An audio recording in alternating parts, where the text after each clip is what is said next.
Welcome to this explainer. Okay, I want you to imagine for a second if every single emoji you've ever sent wasn't just, a fun little decoration, but a highly functional tool. We all use emojis every single day to add a bit of flavor to our texts, right? A smiley face here, maybe a thumbs up there. But what if we've been looking at these tiny digital icons all wrong? What if, instead of just being cute pictures, they actually represent an entirely new frontier in how humans and artificial intelligence collaborate and think together? What if emojis were actually semantic operators? It's a brilliant question, right? It kicks off our source manifesto, challenging us to see these tiny symbols not as afterthoughts, but as a really powerful way to tightly compress meaning and orchestrate complex AI workflows. Just think about the sheer density of information a single symbol can hold. In math or programming, a single operator can command a massive function. Our sources propose that emojis, when standardized into what they call Emojiglyphics, can function exactly the same way for high-level reasoning and human-machine interaction. Section 1. Beyond the smiley face. We're stepping totally out of the realm of casual texting here and diving headfirst into the world of symbolic compression. Think about a clunky, wordy workflow description. Instead of writing out, first observe the data, then objectify the elements, establish relationships between them, and abstract a general rule, man, that is a mouthful. It takes time to read and process. But you can instantly shrink that into an elegant, highly compressed string of emojiglyphics: eye, puzzle piece, chain link, brain. It's a completely compressed reasoning loop that anyone can universally recognize. Section 2. The 7 modalities of Emojiglyphics. So, the source material maps out 7 specific modalities that act as this massive conceptual leap, showing how glyphs can bridge human intuition and cold, hard machine logic. We've got GlyphCode, where emojis become tokens in a symbolic grammar.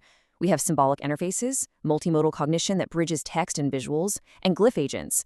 Then there are compression protocols to shrink complex reasoning, representation switching to seamlessly shift between text and glyphs, and collaborative glyph casting, which is essentially like Google Docs but for symbolic thought. Together, they form a complete ecosystem. Now, let's look at glyph agents, AI agents that operate and think in a compressed symbolic layer. The absolutely crucial thing to note here is that tag at the front, design. That is our first epistemic label, and it honestly tells us, hey, this is a proposed concept, not a deployed off-the-shelf system. Glyph agents are imagined as AI models that don't just parse huge blocks of text, but actually operate within this compressed layer. We need labels like this so we know exactly where we are on the innovation roadmap. Next up, symbolic interfaces, replacing text commands by dragging the refresh glyph and the upward chart glyph. Notice the speculation label here. That denotes a hypothesis. It reminds us not to confuse a super exciting future interface with current reality. But just imagine an interface where instead of typing a complex coding command to sort a database, you simply drag a loop glyph next to an increasing chart glyph. It's speculative, for sure, but it highlights how visual interfaces could drastically wipe out the friction between human intent and software execution. Section 3. The hidden semantic risks. Okay, but you might be wondering, wait a minute, aren't emojis totally culturally ambiguous? Doesn't the thinking face emoji mean something completely different depending on where you are or what generation you're in?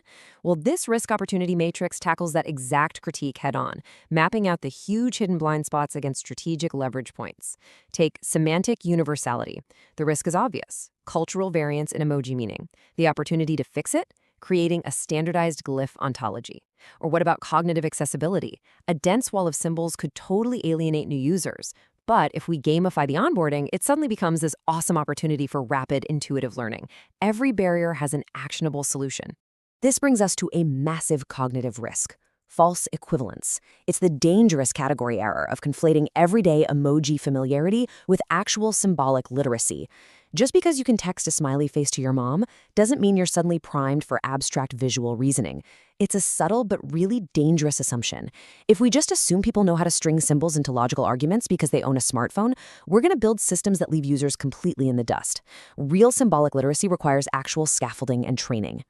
To stop us from jumping the gun on interpretation, the framework requires a strict representation shift. You have to start with the eye glyph, observe, literally describe what is objectively visible before you can move to the brain glyph to abstract and assign meaning. This is exactly how the system handles ambiguity. If you just jump straight to the brain, people will naturally assign different meanings based on their own biases. But forcing this sequence builds a shared foundation of reality first. Section 4. Maintaining epistemic integrity. To keep these visual systems from getting dangerously mystical, we need a safe landing built on rigorous guardrails. We call this epistemic integrity, the practice of distinguishing verified truths from metaphors or speculative claims. Because when things look sleek, clean, and highly visual, people naturally assume the system is flawless. Without this integrity, we fall into over-aestheticization, where the art completely overshadows the actual science. A string of symbols might look incredibly convincing even if the underlying logic is completely broken. Epistemic integrity makes sure the symbols remain a functional interface, not just decorative art. That's exactly why we embed specific transparency markers directly into the workflow. Fact for verified truths, design for proposed concepts, and speculation for untested assumptions. When you see a glyph block tagged with fact, you know it's solid. Design, you know it's a conceptual blueprint. Speculation, you know it's an untested assumption, like guessing that visual compression universally improves understanding. It literally forces intellectual honesty across the board. Section 5. Building a universal ontology. So how do we guarantee that an AI in Tokyo and a designer in New York read the exact same glyph block the exact same way? This is the ultimate hurdle. If this is going to work globally, it cannot rely on local slang. To move Emojiglyphics from conceptual art to a universal standard, we have a 4-step repair plan. Step 1. Establish shared semantics, a standardized dictionary. Step 2. Create cross-platform translation layers so it works everywhere. Step 3. Implement a versioned glyph registry. And Step 4. Launch an open glyph consortium to collaboratively govern the whole thing. And here is a hard truth tagged with our fact label. Without a shared ontology, emoji interpretation varies dramatically, and collaboration will fracture. Imagine opening a crucial workflow document from 3 years ago, but the cultural meaning of the key symbols has completely drifted. The entire document would be unreadable gibberish.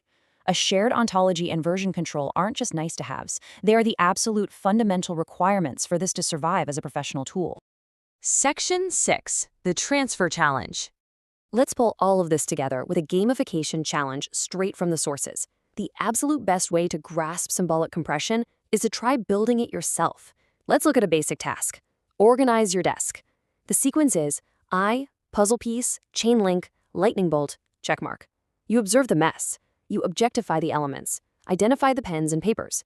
You establish relationships by grouping them. You execute the physical action of putting them away. And finally, you verify the desk is clean. Boom. You've literally just compressed a multi-step physical chore into 5 universal symbols. As we wrap up this explainer, I've got a transfer challenge to leave you with. Can you design your own glyph block? Try gamifying your own routine tasks to see how far we can push human-AI collaboration. Think about a complex idea you're trying to explain at work.